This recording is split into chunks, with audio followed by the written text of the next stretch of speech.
It's Monday night chaos, ladies and gentlemen, boys and girls, friends of the Playhouse, opponents of the Playhouse. We do that every single week right here on the program. I want to welcome you to a very special program. Well, it's going to kick ass just like every other program right here. Monday Night Chaos featuring my very good friend, Mr. Razor Fist. Mr. Fist, say hello to the nice people. Hello to the nice people. Although most of you are assholes, let's be honest. Well, but we give them the benefit of the doubt because... Also, do you have one of those fucking, like what is that background behind you? What is this background behind me? This is, dig this, okay? This is premier, like 1980s technology, okay? This is, my mother-in-law put this, said, you have a place for this? And I couldn't say no. So, I mean, if this thing ever falls down, I mean, I got no more PlayStation after that because... Yeah. This thing is like 70 pounds, right? This is a glass painting with, okay, you've seen how they illuminate stuff with LEDs? Yes. Okay, and you're familiar how there was solid state and before that there was tubes? Yeah. This is before they had LEDs. There are fluorescent lamps back there. Oh my God. That flicker, and there's something similar to like a neon tube working in conjunction together with a motor. Anyway, there's a motor and a lighting mechanism of some kind that makes it look like the waterfall is flowing. Oh my God! I felt like I was looking at like you're in Captain Kirk's cabin or something. That's precisely what we're doing, and it's it's weird. On camera it looks fucking stupid. I know because I tried it because I wanted to capture it, but you can see through it. But if you look at it with just the naked eye, it looks pretty cool. But I've never featured it on camera because it looks fucking stupid. You can see the thing moving behind it. But yeah, this is some premier 1980s technology right here for your ass. And I don't turn it on because like the electric bill goes through the fucking roof if I turn it on. This uses almost as much electricity as the PlayStation 3. Almost. Or the 360 for that matter. Or the 360. Well, there's the pre-red ring, the post-red ring, but we don't have time to split hairs. We got all the usual suspects in the comment section, as you might have noticed. All those people who were just fiending for a 8-Bit Podcast reunion. Hit us with some questions, by the way, because there's dog shit to talk about. Yeah, because last week was just a bunch of, oh my God, Razor Fist is here, and then they went away because they could only type with one good hand. If you know what I'm getting at, and whatever they were getting at, it wasn't Offspring. I'll tell you that. But Mr. Fist, you said that there's a couple of news items that we could talk about. You said something about a brand new MMO. What is that? Well, they're doing the World of Final Fantasy thing with fucking essentially doing a new MMO, which Final Fantasy 15 came out a few years ago. I guess they're about on schedule with that, I suppose. But not like 15 was a resounding goddamn success. Although, don't tell that to the 5 fucking people that play that game. Because they will lose their shit. In its favor, though, since nobody played it, this game might actually be, something different. Oh, it'll be a rousing success by comparison. True. Goddamn. It's like standing next to Movie Bob. You'll wind up looking like Tyson Beckford, It's just... It's a little early in the program. Either that or people keep looking off to your left for the word before. Oh, boy. Anyway, what were you saying? Yeah, so they're going to try for another Final Fantasy MMO. Whatever. I don't know how Alpha turned this into a fucking 15-minute rant on this. Did he do what? You know what? There's so much on there. What did he say? I can't even goddamn. I wish you were here. It's all speculation. It's all speculation. So it's like, oh sure, but I mean, if somebody's gonna speculate, may as well be the little guy from Pittsburgh. I mean, he can spin a yarn or two. Here's what worries me about it. The problem that fucking Final Fantasy 13 ran into, I think it was part of the problem was when Final Fantasy 13 came out, the first one, it was like. Holy shit, it's been years since the last Final Fantasy. We got to go out and get that. So even though Final Fantasy 13 was distilled essence of dog shit, it like broke every fucking sales record in 9 hemispheres. It didn't matter, right? It did not matter at all. But then what happened was they did all these fucking tie-ins. Oh, we're going to do Final Fantasy Agito 13, which wound up turning into 15 or something. No. It wound up turning into a game I reviewed. I forget the name of it. But anyways, fucking... They had all these spin-offs, and then, of course, they had Final Fantasy 13 2, and then they had Final Fantasy 13 3, and it was like, Jesus fucking Christ, let it die. Just let it die. It was special the first time. You should have left it at that, because then at least people talking shit about it, you would have been able to, the fanboys would have been able to come back with, but look how well it sold. They would have, it would have become a cult classic, which is basically a way of saying it's fucking dog shit, but a few people like it. But yeah, essentially that's what it feels like they're doing with 15 now. Is they're if they had just left it at Final Fantasy 15, I think they would have had a better chance at reclaiming the former repute of the series. Even though I don't know if you saw my live stream with Gangrel doing the Final Fantasy 15 demo. Part of it. Yeah, fucking Kingdom Hearts called it would like absolutely everything bad about it back. Like that's basically what Final Fantasy 15 the demo was. So to me, it just feels like if you had Final Fantasy 15 by itself, it might have been fucking special. But otherwise, now it's going to be this plus the MMO, plus I think there's like one other spin-off game too. And then, of course, they're going to tack on VR to that, which is fucking bullshit. But, whatever. I don't see... You're watering down water at this point. It's fucking homeopathic medicine. Well, not only that, it's interesting to me because Square Enix was a company that was notoriously in a bad way financially in recent years. It still is. Exactly. And to maintain servers and all that sort of thing for an MMO is labor intensive. And labor is the most expensive kind of expense.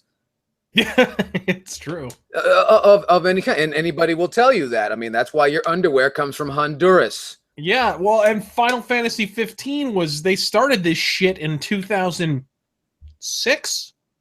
Mm-hmm. Right? This game started in 2006? So that's a decade of paying a bunch of Japanese dudes to fucking crank this shit out. Absolutely, and not to mention, their I don't want to talk about their real estate holdings, but they've got some here in California. They have some really expensive buildings. So that coupled with they making it. Wait, whoa! Expensive buildings in California? Are you sure? Well, sure? I was curious myself. The place was a shithole, but apparently cost money.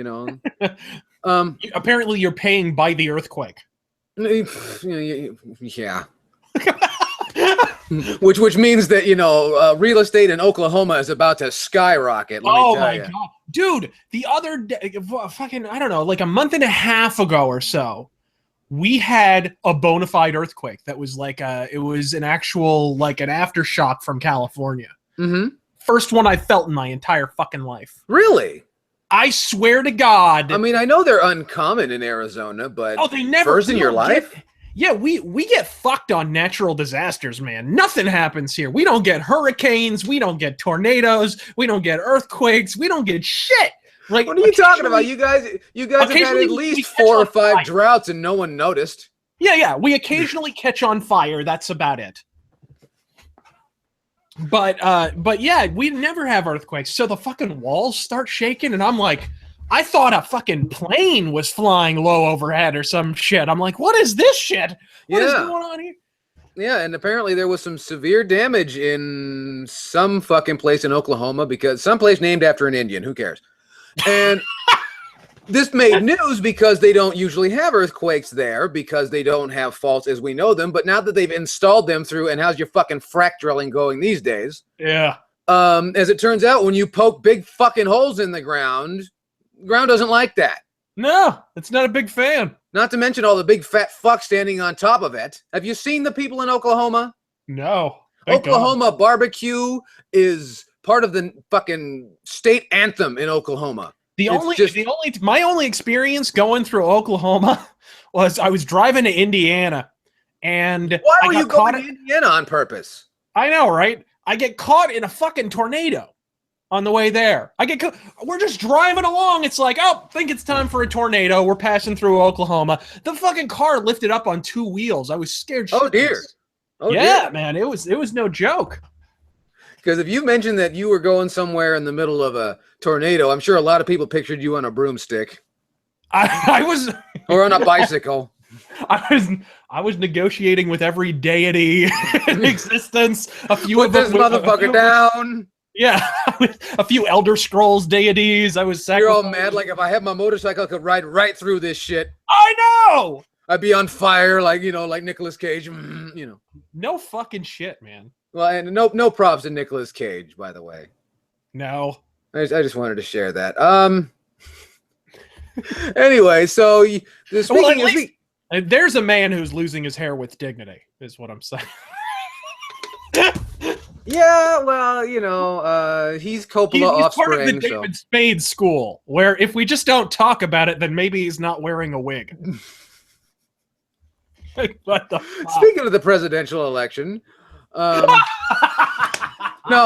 Speaking of actually half-ass gaming news, you bring up the MMO that's, believe me, Square Enix, I don't think could possibly afford to finance this, but we'll see. And for those of you that decide to jump on the Final Fantasy MMO bandwagon, we wish you lots of good luck.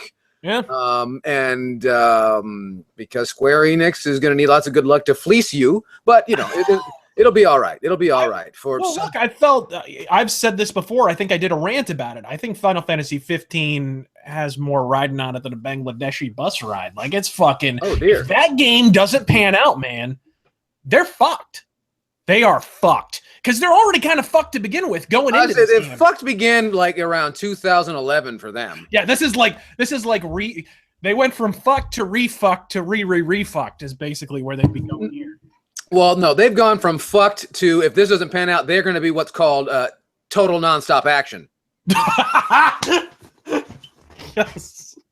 That fucking abortion of a fucking business. I don't want to talk about that. That hurt my feelings. Who does? Right?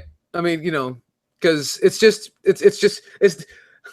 a company that always wanted to hang itself on being like World Championship Wrestling. It's just like World Championship Wrestling. It's a bunch of fucking hillbillies with TV cameras. Yep. So, and anyway, run by, never mind. Speaking of half-ass gaming news, though, and this will cover somebody who has been asking me this for a little while now. PlayStation 4 Pro coming out real soon. When is that? Is that next week? I have no fucking idea, and I doubt anyone else does. I doubt anyone. Do you have it in front of you? Do you have something? I know some people have talked about it, and some people are excited, and some people are going to buy it day one, and there's that's very interesting little to me. support. There's very little support for it. Is there anything launching alongside it that will are you aware of anything? Because I mean, I have to be honest, I'm not in the thick of it. Ever since E3, the E3 where no one came, they gave a war and no one showed. Yeah. Well, I've kind of pulled back in the last few months. It's going to upscale your old games. So it's just going to make all the text smaller is what you're telling me. Basically. So Middle-earth, Shadow of Mordor, Rise of Tomb Raider apparently look pretty good when they're upscaled. But I mean, there's very little support. Like, there's nothing that's like fucking, have to get this on the fucking PS4 when this shit. See, this to me, and maybe because I'm old or something, but this rings of the fucking 32X all over the place. Oh, yeah. Here, this thing is expensive. Well, what does it do? Well, you'll see. When? Eventually. Yeah. Buy it. Yeah, and then it became the Star Wars arcade machine, basically. Oh, dear. Why would you get 32X for anything but Star Wars the arcade? Like, there's no reason. I like Knuckles Chaotix. Okay, you've got a point there, actually. And it's got one of the better versions of Virtual Racing, but no one gives a fuck about Virtual Racing, so I don't even know why I brought it up. This is the part where if Sainted was with us, he would flip his shit. No one was paying attention to him anyway. He was trying to Brits love their Mega Drive, man. They do, and well, I remember he was so excited when he got the Model 1 Sega CD, or the Mega CD as they call it over there in Europe. Everywhere but here, I think, right? Yeah. Such an 80s name. Such a fucking 80s name. Mega Drive? Mega CD? super 80s name, is it not? Oh, and I think also Mega CD. That's a very 80s name. It is. It's very 80s. That's and it's hard to how did Sony not have that? Yeah, I don't know. The Sony Mega CD, they'd be like thicker and stuff, so they'd be even more wasteful. Yeah, it sounds like a failed Sony format, really. That's what it sounds. Yeah, and because there's so many. But the PlayStation 4 Pro. Hey, I didn't mean to make it segue. Did you like that? That was you didn't. I didn't mean to do that. No, honestly, I didn't. Like Grease Lightning. But there is a lot of talk about the PlayStation 4 Pro, and then we just recently did the Xbox One S. Did that come out yet? Has that been launched? I don't know if it's probably launching concurrently. I'm not exactly sure. Okay. And again, I think it's the same thing. It's it'll make your game slightly better. Yeah, and it does reinforce, like when we were first talking about how this generation was going to launch. I remember when the consoles were first teased and whatever, and we did the whole podcast shindig, and we were talking about like predictions for the generation. I remember specifically us saying something to the effect of, this is probably going to be a shorter generation. It's not going to be a fucking marathon like the last one where it was like, Jesus fuck, end already. Like fucking 2015 and it's still not over. 10 years later, Jesus. Uh-huh. But clearly that's not going to be the case with this generation. We're already upgrading these anemic-ass machines. It's pretty much they're tipping their hand here. I don't know. I mean, I think I would have less to say on the matter if I had been more wowed in this. And I guess that's really the overall feeling. This is essentially like admitting a small failure. Yeah. By commemorating it. Yeah, I think that's part of it. I think part of it is this may, in a way, and this is purely speculative, so take it for what it's worth. I think part of it may be that PC gaming has gotten so much more affordable and so much more appealing. There's more genres of gaming in PC right now. You can get a decent one for the same price as a PS4, if not less. Well, not only that has to do with the very, very sharp decline of PC sales in the last few years. So, of course, prices have bottomed out there, and development on known platforms. It was just a natural win. So a lot of people are jumping on PC because the prices have plummeted so much. Mm-hmm. And graphics cards don't cost all that much either. Even absolutely. Even a really high end one, it's only a couple $100 if that. And you wind up with a pretty. And it doesn't come with a fucking camera to watch you. So, but it's interesting because I think it's kind of, for years and years and years, it was easy for people to say, well, yeah, you bought your PS4, you bought your PS3, or you bought whatever. 15 minutes, the minute you took it out of the box, it was fucking obsolete. Fuck, before it came out, a lot of times it was obsolete, which was absolutely the case with the PS4 and the Xbox One. The only saving grace they've had is they had a lot more RAM proportionately than previous generations did, which I think was a good thing. RAM is cheap. It helps you make bigger levels. It reduces loading times sometimes. But if anything we've learned in this last generation is all that extra power has led to what? Yeah, nothing. I don't want to decry what has since become a classic in recent years, which was Xenoblade Chronicles on the Wii. Yeah. Which was followed up by Xenoblade Chronicles X on the Wii U. Which I just played recently, by the way. Yes, and which, I got to play a little piece of, and has proven to be this massive, expansive, gigantic outworld of a game, which turns out to be a lot of spaces that are just big.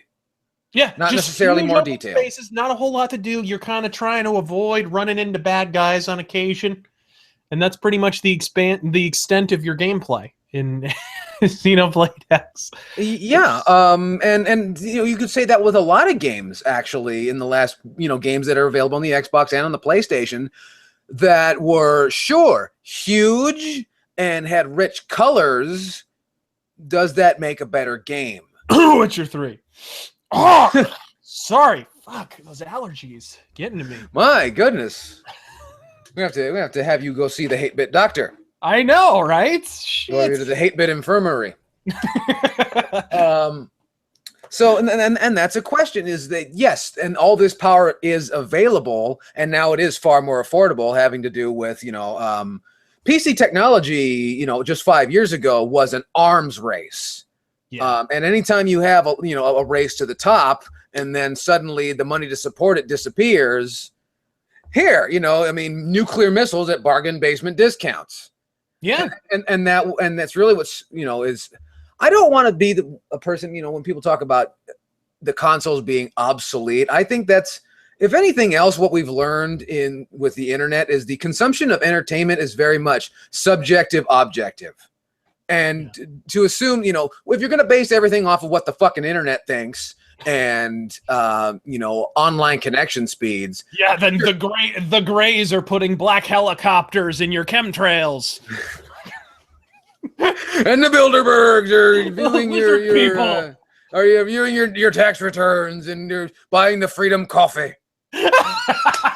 Iodine. And all that stuff. He's just a humble water filter salesman. Come on. And he does so very well. But Colin Moriarty, he'll land on his feet, I tell you, one of these days. See that? That was a backward swerve. But anyway. That was a pivot. Oh, thank you. Anyway, what was I saying? No, we were talking about the PC and how they've gotten so much more affordable because it's like nuclear missiles. Oh, sure. And the other thing is how, and this is what's weird for me, is how Xbox is made by Microsoft. Or is designed by Microsoft. Microsoft makes Windows. PC predominantly runs Windows. How did they not figure out that they have lost control of the consumers on this side, looking in the face of plummeting PC sales, and then of course the uptick in PC sales, but at a dramatically decreased, bottom line. Which is why I think that's part of why Microsoft is focusing more on PC now. But the thing is, but they're still pushing forward with marketing of the Xbox because it's all over TV in prime time, mind you. The marketing is all over the expensive spots during football games. Yeah, they run this shit for Battlefield 1, which is coming out very soon. During football games, the most expensive advertising there is, and they are the ones who have this data. They knew before anybody else, and they did not taper their approach, and they still assumed that they have the consumers by the balls when they don't. Yeah. No, you're absolutely right, and I think in those to actually support that, the Battlefield 1 advertisements, they're all Xbox branded. You know how some fucking advertisements, Sony will park a truck full of money up to EA headquarters and that game is best played on PS4, something like that. It's all the Battlefield 1 advertisements. Always. Yeah, all the Battlefield 1 advertisements are attached to Xbox One, which I don't know. Maybe it is better on Xbox One. I don't fucking know. Yeah, maybe it is. I mean, I got it on PS4 personally, but whatever. Yeah, it's like that. You saying it for a few seconds is not going to convince me to do whatever with my money, or maybe it will. Yeah. The interesting thing is we talk about these midway upgrades, which is kind of what it feels like. I guess midway. Well, I don't know. I mean, this generation, we'll say, started with the Wii U in late 2012. Here we are in late 2016. And here's my concern. It can end up one of two ways. You can either wind up with an incremental upgrade that's widely accepted, like when they redesigned the PS1 or when they redesigned the Xbox 360, right? Yeah. Where everybody buys it and whatever. But those were comparatively minor upgrades. This is like a full-blown, the hardware has been changed. It's going to have its own unique software lineup, supposedly. Mm-hmm. It's going to support 4K, albeit it's kind of smoke and mirrors. It's not full. Yeah, because 4K development has not matured the way everyone said it would 5 years ago. Yeah, it hasn't at all. What's going to happen with 4K, and I think we can all kind of see it coming, is 4K TVs. If you've been to Target lately? Yes, I have. Holy shit, they're like a nickel. Yeah, they're cheap as shit. People are going to buy 4K TVs just because it's the same price as the shit they bought before. It's cheap. Yeah, a good friend of mine just told me he got one of the curved 4Ks for like $900 and is like a 50-inch. So it's like, that's insane. Yeah, they're down to HD TV prices already. Yeah, and those curved ones are expensive to make too. So Sony and Microsoft, they're behind the curve on this. They're way behind the curve on 4K. Well, they didn't see this coming at all. I don't think they knew that's the nature of the console business as well. I mean, they might have been. Now that's also them though. Them still stuck and marinated in what used to work. Yeah. You know, there's a lot of businesses that, you know, there were cautionary tales all along. For instance, I don't want to name specifically, but there's been a lot of business. I hate to keep bringing up wrestling, so I'll bring up DNA. Well, there's a lot of instances. There's a lot of businesses where one day the business changed, and everyone wanted to keep marching down what this primrose path that they had built for themselves. Meanwhile, their business was going in this other direction, and before they knew it, they were hemorrhaging money. And we're well past that point. And that's the thing, is to keep hearing about these companies losing money, but they're still here. Yeah. You know, that's, I don't know. Overall, the point is, I hate to say that I don't want to say that I saw this coming, because, I mean, when you were getting boos at E3, and not to say, you know, when the deck is stacked at E3, like they plant people who work for the company to sit there and clap, and when the booing is louder, you know, it's getting to be a full blown work. It's like, what is this, Monday Night Raw? No, it is. You almost expect them to start handing out plant signs, you know, it's like WWE Raw or a Hillary rally. I know, you know, it's one of the. And it seems like all the Twitter loyalists like want to do these takeovers and stuff, but yet they keep buying the fucking game, so that's proving that I guess what they're doing is right. Yeah, I don't. And that's not healthy. No, it's not. It does. Being this far behind the curve on 4K, I don't think is wise for them. That's a big reason why these consoles are coming out.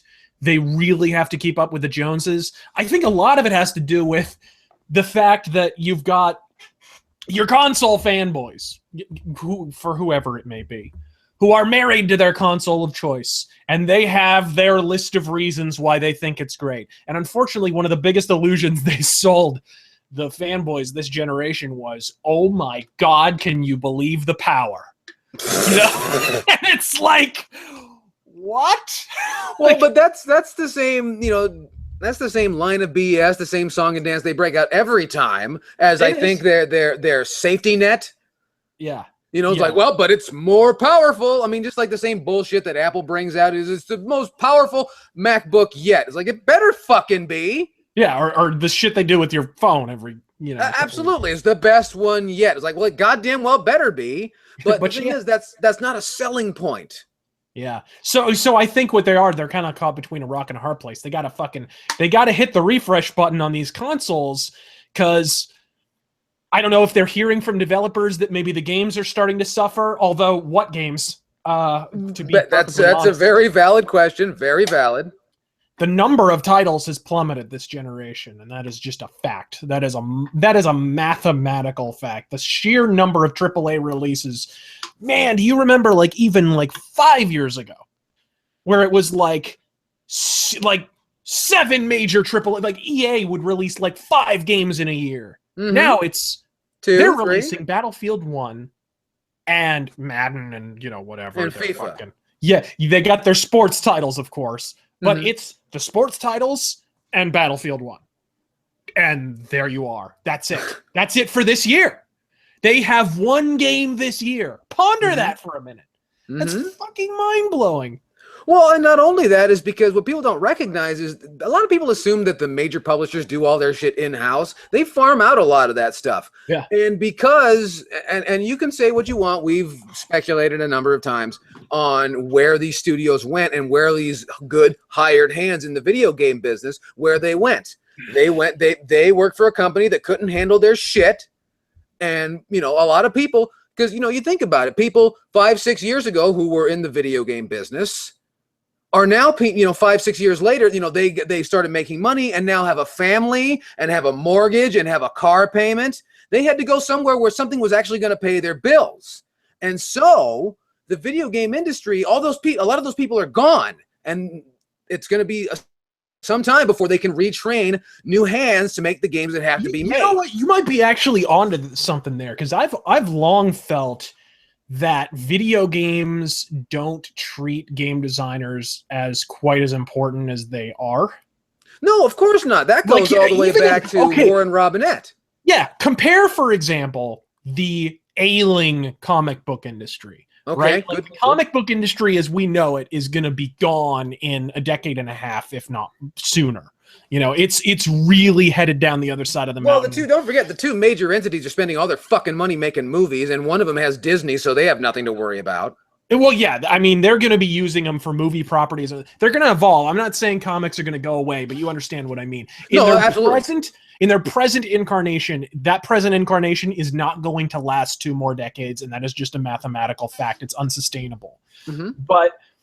But their creators are treated and often paid like demigods. Depending on who it is, obviously.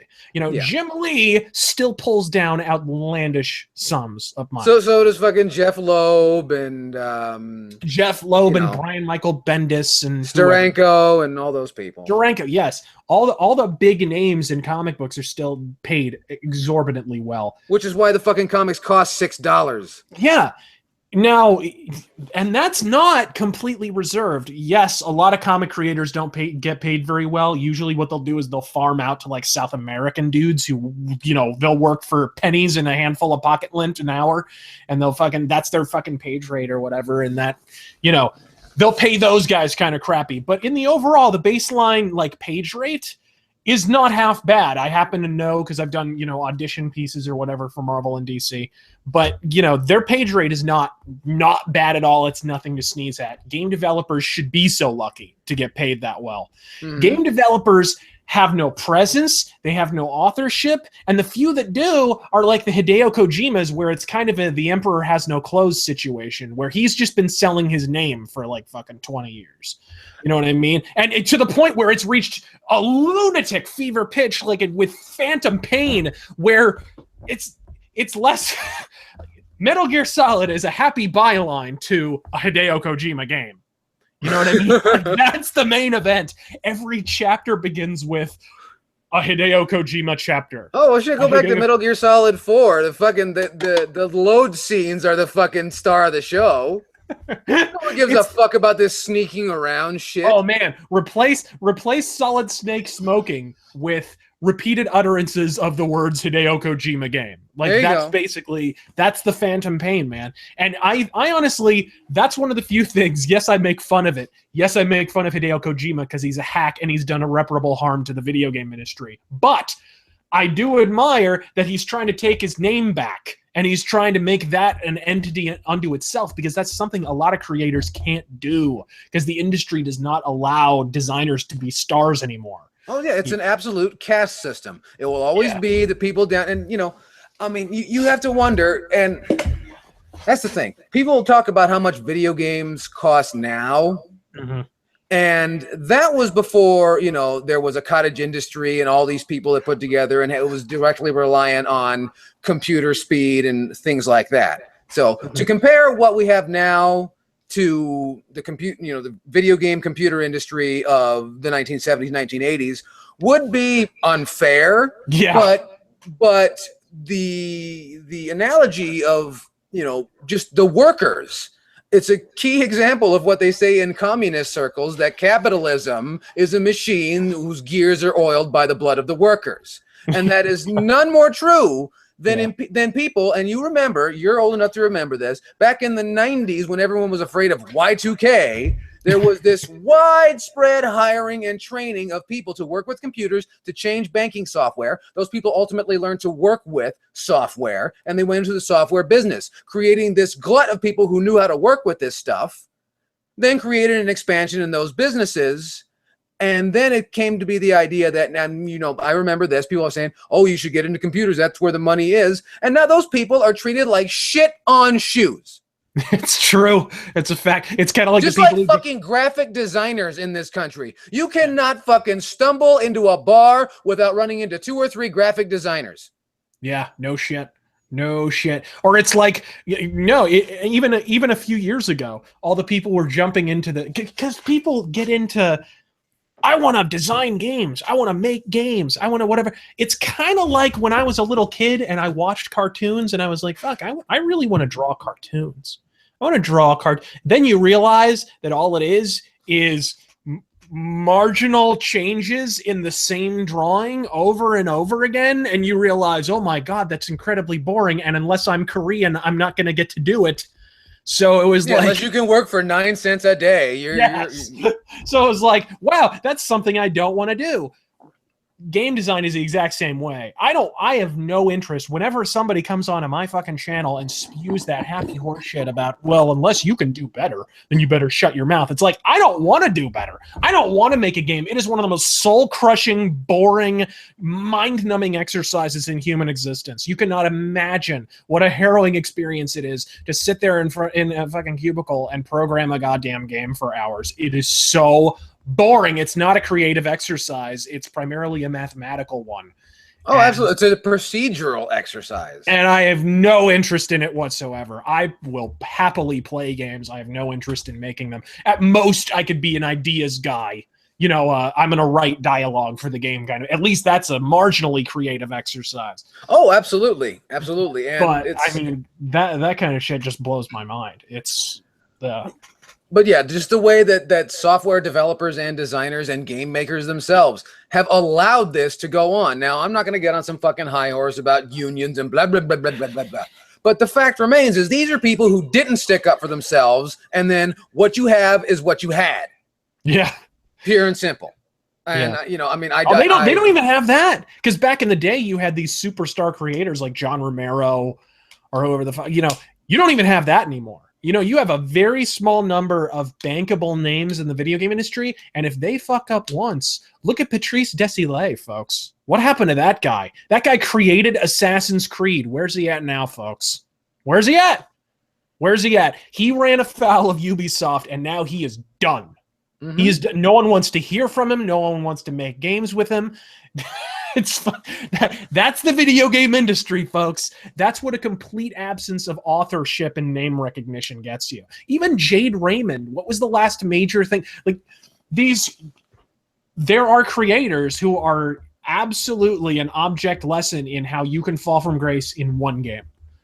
And never be bankable again and never make another worthwhile. It almost happened to Warren Spector with the Epic Mickey games, which I contend are fantastic games, by the way. Oh, I agree. And you bring up an interesting point because there's this it's so much that is this a business of really the design and marketing of software? Because it seems to where the marketing is more important than the end product.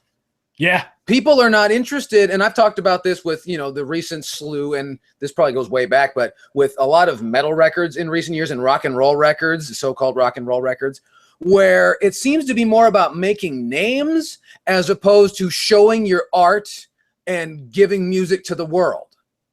Yeah. And video games seem to be more about making names and improving corporate portfolio than to introducing money-making it's not intellectual property into the market. I think you're mostly right. But I would add the caveat that it's not even about making names, because nobody makes new names anymore. It's all the same names that we had before. We just need an even better sequel that's going to do even better. That's all it's about. Oh, and that too, and it kind of bounces back and forth from that. Yeah. But again, it's a matter of who is and who is not and all that, and and much in like the way that the music industry runs, a lot of times that there'll just be name drops to make a piece of software seem more significant. It's like, oh well, this person is like that person was one of like 300 damn people that made this possible. So don't be mad at them specifically. Be mad at all 300 of them. Yeah, this is why Dishonored, which is a fun game, but is disappointing. And Dishonored 2 looks like more of the same in that sense. Just a fun game to dick around with, but not a whole lot underneath the hood. Dishonored had Harvey Smith at the helm, who was one of the principal game designers. I mean, one of the most important figures behind Deus Ex, arguably the greatest video game ever made. And this guy makes Dishonored. Like, it's... okay, in theory, you've got all the ingredients there, and they had the visual designer from Half-Life. Titans are gathering here. This is Arcane Studios. They've got that old school design philosophy, that looking glass kind of modus operandi. And then what happens? It's a better BioShock. That's what it is. Fun to dick around with, but not a whole lot beyond that. You seem confused, but I want to point you in the direction of a bunch of gentlemen who acquired success on their own, doing great things, or at least some people thought, and made lots of money doing it, from different backgrounds, and then they appeared on a VH1 show called Supergroup and spewed dog shit onto the airwaves. And I want you to reconsider both of those points. Just because you did something one time. Similarly to like when nowadays, because Jack Nicholson doesn't really act like he used to. Oh, God. But they'll call on Jack Nicholson and he'll give an interview. A guy who doesn't really act anymore. And they want to know what he thinks about the people who are acting these days. And of course, in a oh-so-Jack curmudgeonly way, if he's not yelling at the Lakers, he's yelling about, oh, well, that's just back in my day, way back when. And, you know, you go back to when he was a smiling guy back in the 60s. He wouldn't have said anything even similar to that. So why would you take it from someone who used to do something? Yeah, no shit. No, it's kind of like game. It's one of the reasons this kind of brings us full circle. This is one of the reasons game design school is complete dog shit, and many other kinds of schools. School of any kind is usually bullshit. Yeah, seminary school the same way. God damn. Let's say you're going to a seminary, you're trying to learn how to be a minister. You go to one of those Christian colleges, whatever they're called. You know, I'm trying to think of what. Anderson University. Let's say you go to Anderson University. I was going to say Azusa Pacific, but okay. Yeah, let's say you go to Anderson University and you're going to learn how to be a pastor. Why is this guy teaching you? Why doesn't he have a church? Pulling down tens of thousands of dollars. Because he failed. He failed hard. He did a face plant. He probably tried to open like 5 different fucking churches and he shit the bed every time. And you're taking an instruction from him. You know, it's the same way with game design. Well, you know what? I wanted to make an analogy, and interestingly, how these 3 things will tie together because they do. Professional wrestling schools. Have you ever seen what goes on in a professional wrestling school? Some dumb fuck who couldn't draw money suddenly decided, I'm going to get me a gym. And I'm going to build a ring, and a bunch of people are going to get hurt, and they're going to pay me. Well, you don't want to learn how to wrestle from Scotty Riggs? No. Van Hammer? No. You know, and what's funny is you'll notice this, and it's funny you bring up seminary school because I have experience with that, and I have also experience with wrestling schools, and I've seen how video game design goes, and they all work off the same program that ITT Tech had. It's the standardized course to teach you a non-standard art form. Yeah. How can you teach people how to be a craftsman? You can't, because in seminary school, they're actually teaching you how to be a bullshit artist and keep people coming back to your church. All the stuff in the Bible was printed a long fucking time ago. Yeah, you want to learn how to be all the ministers have it open. That's how they know the Bible. What they're teaching you is how to draw money consistently. That's true. If you want to learn how to be a pastor, go shack up with a carnival barker. You know what I mean? Yeah. Like You'll learn a lot. Teach you more. They'll teach you more than any fucking. You'll learn it's the same clientele, just on different days. That's true. But anyway, but yeah, and video game design school is this.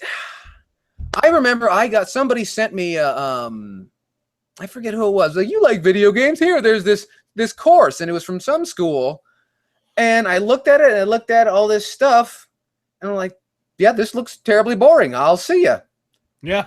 But they try and dress it up like you're going to be playing video games for life and leisure and all this stuff.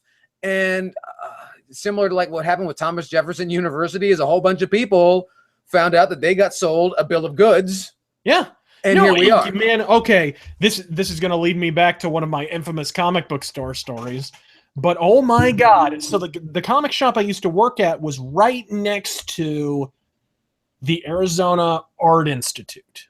It was right there, like just a few blocks away. So a lot of those students would roll in, and they had a video game design course that was big time, right? Like, it was the main thing they were whoring on TV at the time. So we would get these students coming in, and every day they got more and more pathetic. It was great. You would start out, and I worked there for a couple years, so I got to see the evolution, right? I got to see them over the course of their education. They'd come in at the beginning, and the semester had just started, and they were so excited, and all they could talk about was their video game portfolio they're going to build together. And oh my God, I'm going to this art institute. I'm going to make video games. I've already got my letters written for Nintendo of America. They were ready to do it all. And then by the next year, they're just like, I don't know how I'm going to pay for this. I don't know what's going on. I don't know a fucking thing about making games. I don't think I want to. I think I just want to sit at home and play games. This is bullshit. Meanwhile, all these students are filing in over to game design schools. They're learning how to design levels. They're learning about 3D Studio Max and all this shit.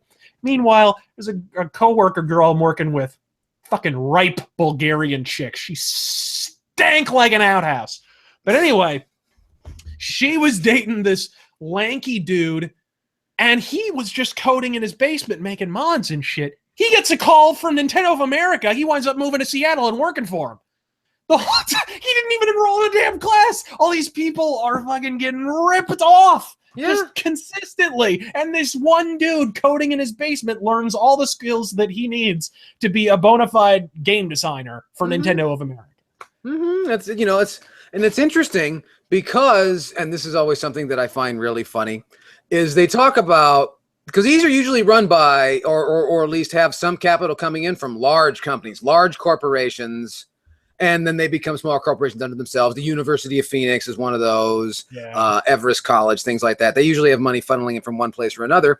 And it's always interesting to hear that stuff was taken over by these large companies away from, seedy people and all that stuff, only to find out that they're just as fucking seedy. The only difference is they have a logo. Yeah, it's true. There's been a lot of this, and they're just basically snake oil salesmen. I mean, video games have only been around for, let's say, a half century.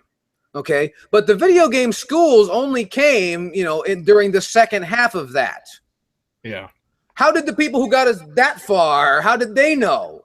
They learned by doing. I'll tell you exactly how. They fucked around with Cubase in their fucking basement somewhere.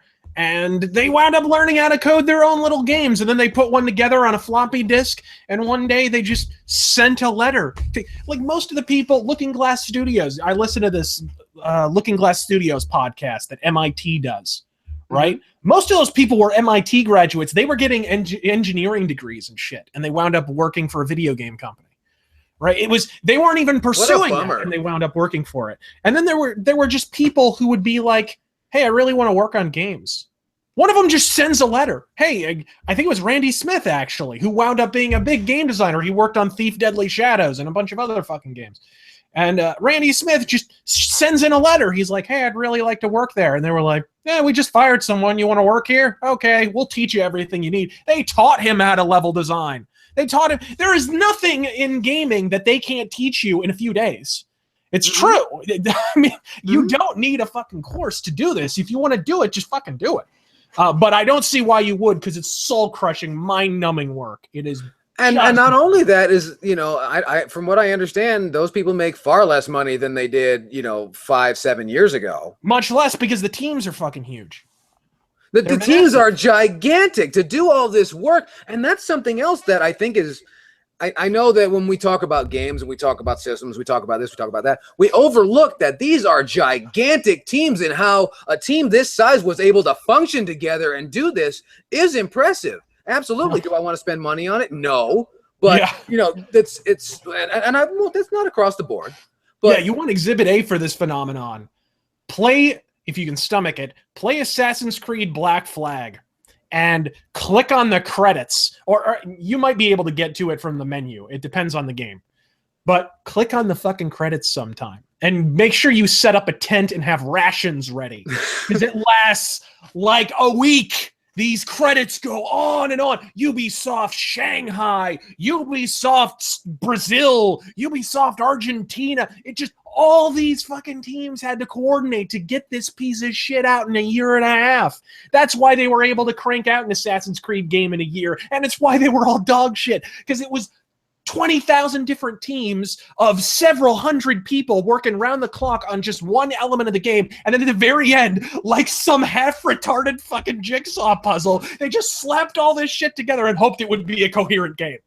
You know, that's basically what's been wrong with Assassin's Creed and many other franchises for many, many, many years. But Assassin's Creed is the one that comes to mind. Well, and obviously they've made the same misstep that a lot of fashion lines have made, is that when you try to unite a bunch of third world countries, it can't turn out well. Yeah, it's true. Ask Kathy Lee Gifford about that. Oh, that's an old joke. That's an old joke. Ask the 5-year-old children making Donald Trump ties. Oh yeah, or the Kardashian clothes or whatever. Kathy Ireland. Oh, geez. She's like the Relento of clothing, like she in fucking South America. Oh wow, I see. Because Kathy, you made me excited when I heard Kathy Ireland. Like, that was a good looking bitch when I was a kid. Back in the day, man, way back when people cared and stuff. Anyway, what else is on the docket? We keep getting questions about gender study, and I'm not clear on why we're being asked that. Because we're talking about useless degrees, you see. Oh, well, there you go. Any degree that ends in studies, as a rule, by the way, don't fuck with it. Don't fuck with it. Seriously, not with a 9-foot pole. I wouldn't fuck it with your dick. Yeah, as a matter of fact, you'd do better off in pro wrestling school than you would studying anything ending in studies. You would. Oh my God. Even a pro wrestling school, like Shawn Michaels had a pro wrestling school. I had no idea. Really? Yeah, for a long time. Now that's one I could imagine you could learn some shit at, and apparently that's where Daniel Bryan went to Shawn Michaels. But when did Shawn Michaels have a school? Oh gosh, late 90s, early. Okay, 2000s. So before he had to go to Jesus. All right, that makes sense. Before he shacked up with Jesus, he was all about the training new wrestlers, and a few really good wrestlers actually came out of his school. I think Lance Cade did. And so did Daniel Bryan. A few that wound up making it. So, I mean, I can imagine learning something from him. Booker T has a school. I can imagine learning a thing or two from fucking Booker T. I heard he's got actually a pretty decent school up in Los Angeles. Fatu, the Rikishi, he's got his own school, and him and Gangrel. They both are. It's like a joint venture. Oh, are they? Oh, I didn't know about that. See, I will always have nice things to say about Gangrel because I've seen him give shoot interviews, and he seems like a really sweet man. He is a bro. He is just not, and that's why he never went anywhere, because he wasn't. He was also Mr. Luna, so yeah, he wasn't going to shit on anyone to get to the top, and that's probably why his career never went anywhere. Yeah, but he was married to Luna Vachon for, I think, the rest of her life, and I'm sure that was probably a full-time schedule, just hanging around Luna. It's true. So they had a pretty good match in Australia, actually, against each other. It was like a hardcore match. Luna and Gangrel? Yeah, it was called a Black Wedding match. It was really good, actually. I think it's on YouTube. Oh, God, because that sounds like a lot of divorces. Especially in Australia. No, it was badass. Oh, wow. Okay, I didn't know anything about that. I think it was for a promotion that Vince Russo was supposed to do, but at the 11th hour... No, at the 11th hour, he wasn't satisfied with the result, and so he pulled out of the venture, and then it all went to shit. It all. I see. I don't want to constantly decry Vince Russo, but I mean, if he wasn't pleased with it, there must have been some trouble. Those must have been a bridge over troubled water, man. But no, it was pretty bad. Okay. Because don't forget, Vinny Roo. He's the guy that thinks this Christian wrestling thing has legs. No, that's not true. That was a one-off. People mischaracterized that. That was a one-off thing. He didn't try and make a federation. Oh, I know, but the point is, he lent his name to it. He thought there was something to it, but you can't see without taking a chance. I'll give him the benefit of the doubt on that one. Yeah, I will not forgive Bash at the Beach 2000 though. Yeah, I just wonder who woke up one morning and was like, you know what we need? We need the Striper of professional wrestling. That's what we need. By God. That's the DC talk of professional wrestling. This needs to happen, goddammit. And believe me, they do. I have been to one of these fucking things. I am not talking out of school. I have been to one of these fucking things, and I figured it out. I sat there, and I figured out that I was sitting in a youth room. You've been in a youth room. I know you have. I was sitting because there was a stage and a drum set, but no amplifiers. I'm like, I'm in a youth room. Because it was one like they put in churches in fucking warehouses now. Like, there's not enough churches. Let's keep putting more in fucking, in warehouses. And I could tell I was sitting in a youth room. And I'm watching a wrestling show because I knew I was in a church. And I thought it was just they were renting the place. But then the youth pastor gets up in the middle of the ring and starts saying things and God bless these people and stuff. And then a kid with a fucking pentagram shirt comes in. Yes! And he starts, I don't know if he cursed, but he was gonna cuss the youth pastor, and the youth pastor throws a fucking working punch. Yes! And this kid sells it like it's a fucking atomic bomb. I would go to church every day if that happened. Every day! And then this kid rolls out and does now. Have you ever seen people roll out of the ring? I'm sure you have. What is it called? Just usually just a ring exit. But what do? They put their leg down. Powdering. Sorry. That's there you go. When you powder, you take your powder. But you put your leg down, and then you step out, right? Well, usually a professional wrestling ring's about 3 feet. The apron's about 3 feet high. Yeah. I'm pretty sure this was a boxing ring that they rented from somewhere, because this motherfucker was like 4.5 feet high. And this kid does the roll out and takes the fucking Nestea plunge right onto the fucking concrete, and I felt my feet move underneath me. Oh my god! And I know this kid's only making like $10. And so I said, CZW basically. I'm like, you did this for a church? God damn! And I looked around, and I looked around, and there were some big fat fucks there. And I said, I figured this out. This is the last group of easy marks. That's it. These are the people that will believe virtually anything. And they're fucking selling for professional wrestling. I'm impressed / deeply saddened. I don't really have an ending for that. I was just serious shit. I mean, I saw this. This was a shoot. This was real. I mean, I could not believe it. Taking bumps on the fucking concrete for Christ.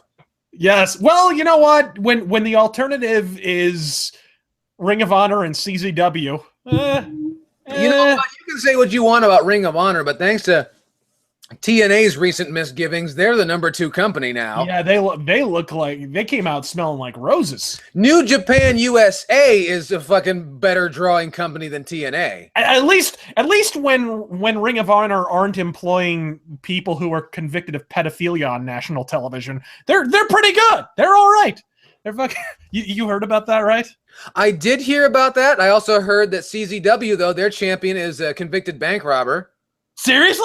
Seriously, the dude with missing teeth. I can't remember his name, but apparently he, I guess, got stiffed on a payday, so decided, and he's like, I guess his thing was that he's a white thug. Okay. Apparently that draws money, and apparently he robbed a bank.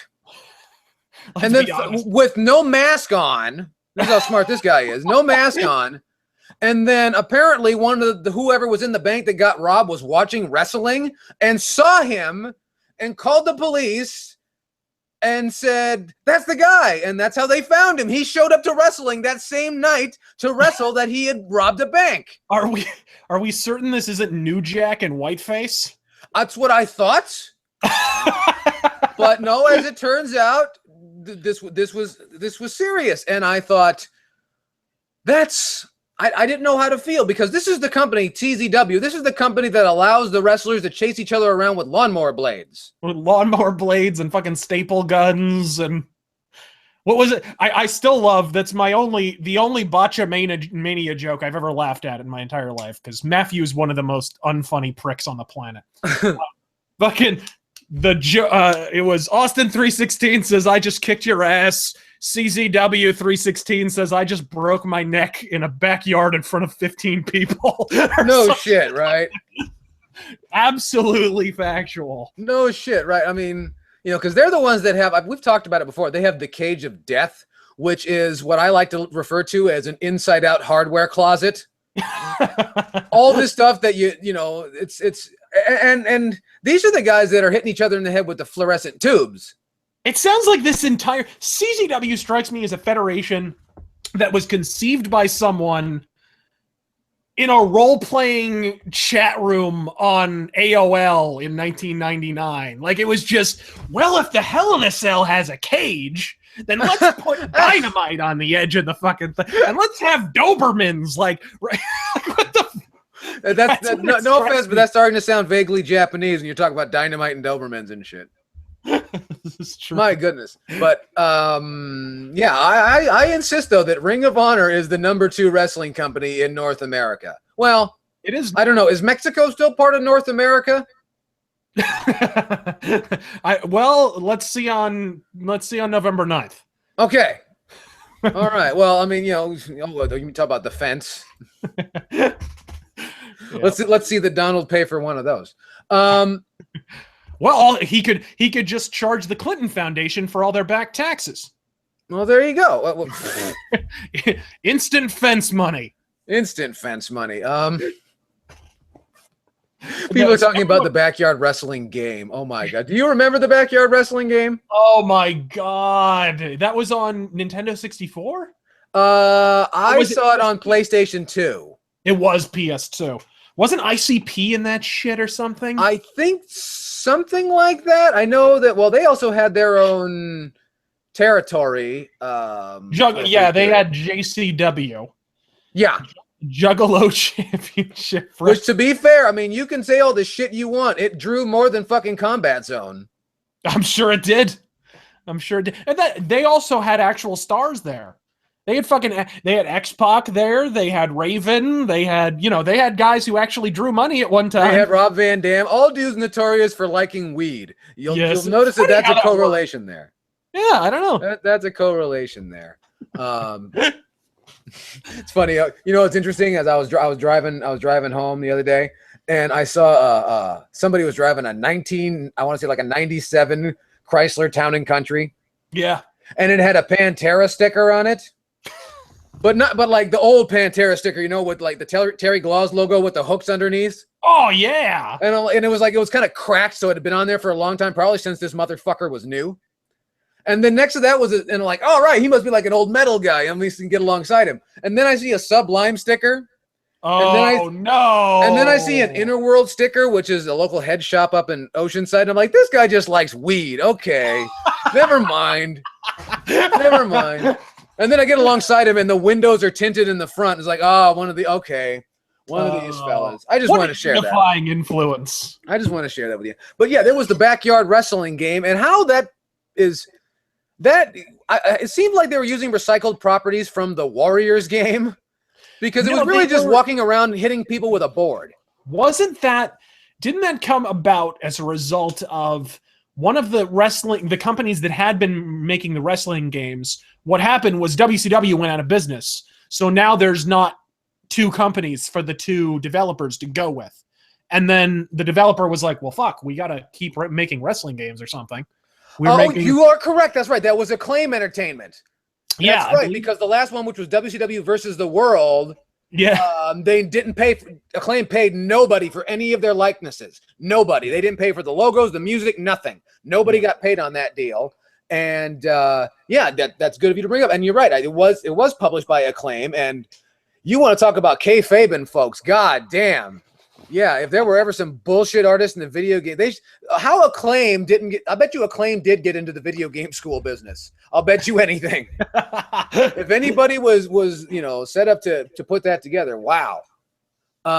Acclaim towards the end, man. Did anybody fuck their customers or their clients harder and longer than Acclaim towards the end? Oh man, I mean, They did not give a fuck. They didn't give 5 fucks. They didn't give a flock of fucks. No, they give more. They gave more dry humps than fucking Mad Cats.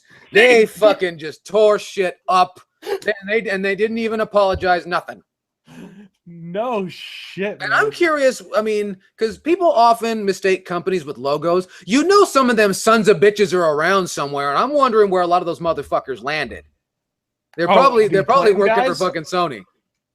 Probably. You know, that was around the time that Sony was expanding, and you know, they were buying studios, and they were just changing their name to like Sony East, Sony West. Yeah, Sony Computer Entertainment, fucking Portugal or whatever. You know, so I wouldn't be surprised at all. I wouldn't be surprised. Wow. Yeah. We should take some questions. Yeah. Well, did you see anything good? I'm not in the chat, so I don't know. Well, it says right here, do you and your black metal band's spirit cook? What does that mean?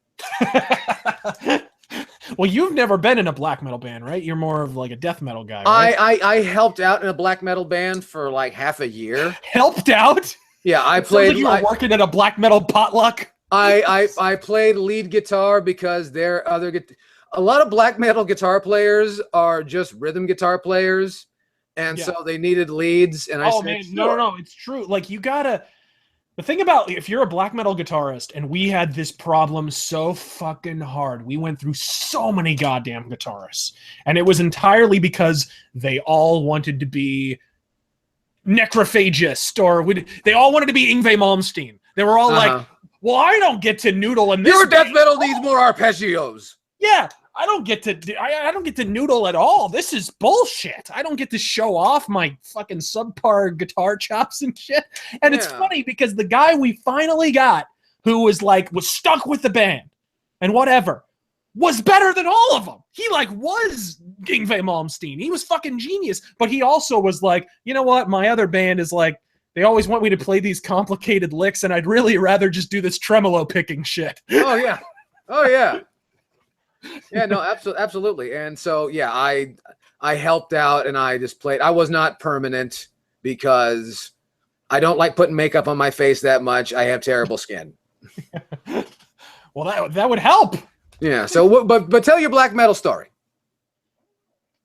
What black metal story? I don't know, something about spirit cooking, and I don't know what that's all about.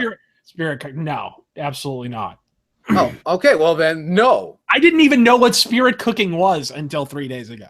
Oh, I don't think anyone else fucking did. I don't think the people who did the spirit cooking had any fucking clue what it was. Okay. Mandrakos wants to know the best babyface in wrestling. The best babyface in wrestling right now, I will tell you without irony in any way, shape, or form. There's a guy on the independent scene. He wrestles for Championship Wrestling from Hollywood. His name is Gentleman Jervis Cottonbelly. And he looks like Mr. Peanut. He wears a mask and the mask looks like Mr. Peanut with a monocle. And he has cotton on his stomach, and that's why he's Cotton Belly. And his gimmick is that he is the nicest man in the world. And he is an amazing worker, an amazing wrestler. I mean, he's the total package, and he's got fucking guns, and he's cut. But his gimmick is, and he gives all the heels roses. And if they get mad and throw it down, he puts them in a headlock, and that gets a big pop. But his gimmick is he is the nicest man in the world. He is the ultimate baby face. I recommend everybody to check out Gentleman Jervis Cottonbelly. Absolutely, the happy console gamer of wrestling. Absolutely. Absolutely. Well, I don't know. Well, here's the thing. I don't think I can pick one, because to say there's a biggest baby face is to imply that anyone is fucking over anymore. Well, no, who's over is, I mean, if you want to talk about the WWF, the New Day is over. They were. Huh? They were. I've not heard so otherwise. much anymore. Oh, okay. Well, you know, I mean, the fact remains is they'll be over again, because what the fuck else is there? No, the New Day is a classic object lesson in what a short walk it is from great to grating. It is so fucking. They walked that thin line, and they fell down on the wrong side. They've gotten to the annoying place. They got there quite a little. But you know, and the thing is, in this day and age, it's not really their fault. No, it's not. I have not kept up with the programming, and that's the thing. They could have been, and there's still a possibility they can be resurrected. You know, there's a lot of people who have stumbled and tripped. The Undertaker wasn't always cool. You know, you can say what you want, but that fucking biker gimmick was fucking lame. Oh, it was god awful. Wasted some of the best years of his fucking career on that shit. I think he saved his knees so that he could still wrestle today.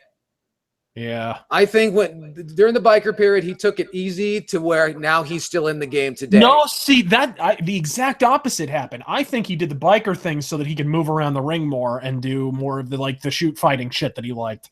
And then once, I think what happened, actually, I believe when he turned into the Undertaker, the dead man again in 2004, from what I understand, I think he got hurt right before that. And so I know he's been hurt quite a few times in the last few years. I think he got hurt, and then it was like a way of taking it easy. Was him going back to the... Plus, fucking Biker Taker was god awful. No one... And there's a...